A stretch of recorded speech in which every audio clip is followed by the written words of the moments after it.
Près de 14 milliards de francs CFA ont été investis pour rétablir l'écosystème du complexe Wapo, sans cesse menacé par l'action humaine.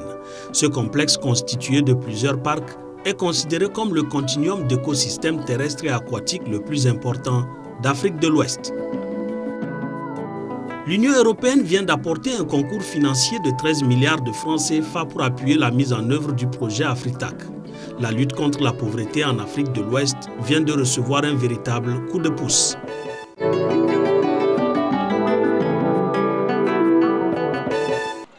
L'initiative Afritac est née de la volonté du Fonds monétaire international de participer davantage aux efforts de renforcement des capacités menés à travers ses pays membres. Elle vise principalement à renforcer les capacités des administrations financières des pays membres pour faciliter la conception et la mise en œuvre des stratégies visant la réduction de la pauvreté des pays africains. Encore appelé Centre régional d'assistance technique du FMI pour l'Afrique de l'Ouest, Afritac, dont le siège est à Bamako au Mali, couvre les 8 pays de l'UEMOA, plus la Guinée et la Mauritanie. Depuis sa création en 2003 et conformément à son objectif, l'Afritac concentre ses activités sur le renforcement des capacités dans les domaines couverts par l'assistance technique du FMI. Nous avions un grand espoir pour cet outil important. On ne peut pas faire le développement sans une bonne gouvernance économique et financière. Alors c'est la raison pour laquelle, quand ce projet a été mis en place, nous tous nous avions applaudi des deux mains. Aujourd'hui, l'Union européenne et le Fonds monétaire viennent à nouveau de nous manifester toute leur solidarité dans cette stratégie que nous sommes en train de mettre en œuvre, en mettant à notre disposition 20 millions d'euros, qui constituent un financement important mis à la disposition de Afritac, qui va maintenant aider nos pays à avoir des capacités beaucoup plus importantes en matière, dans cette matière. Donc c'est pour dire simplement que Afritac a été à l'origine bien pensé. Afritac, depuis 2003, a fait son chemin. Si ces espoirs n'étaient pas permis, aujourd'hui, on n'en serait pas là pour mettre encore avec les fonds du PIR, 10e FED, sur lesquels aussi bien la CEDEAO que nous-mêmes, nous sommes accordés pour mettre à la disposition de Afritac.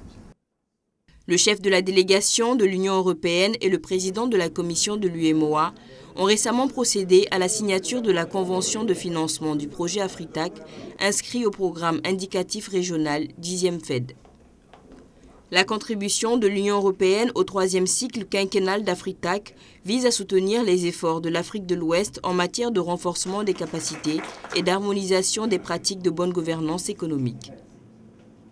Nous avons confiance dans ce processus et nous souhaitons apporter notre pierre, ou je dirais même notre mur, parce que c'est plus qu'une pierre, à ce projet d'importance qui, ultimement, enfin au-delà du processus, je dirais, politique, administratif et technique, est destiné, in fine, à améliorer, je dirais, la vie des gens. Parce que c'est ça, en fin de compte, c'est produire des résultats sur la vie des gens, en favorisant l'intégration régionale et, je dirais, l'efficacité des politiques publiques, des grandes politiques publiques.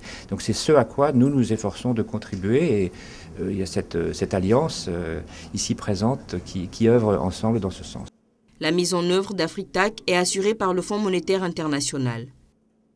Elle passera par le financement des activités de 2 centres d'assistance technique du FMI en Afrique de l'Ouest. En ce qui concerne Afritac Ouest 2, dont la création est prévue cette année, il couvrira les autres pays membres de la CEDEAO qui ne bénéficient pas du premier programme. Un certain nombre d'experts sont ensuite mis à la disposition des différents États membres sur les sujets pour lesquels il y a des besoins de renforcement des capacités.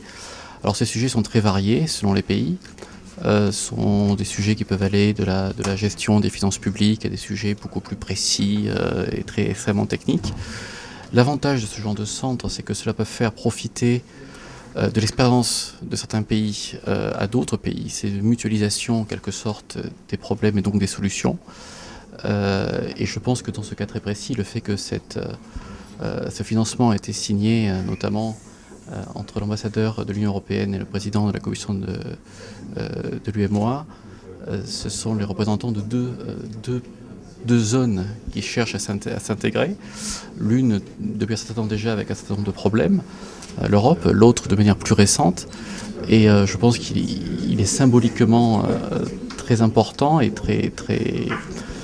presque émouvant de voir que ces deux intégrations régionales aujourd'hui se tendent la main, travaillent ensemble pour surmonter leurs problèmes et pour faire profiter l'une à l'autre de l'expérience acquise.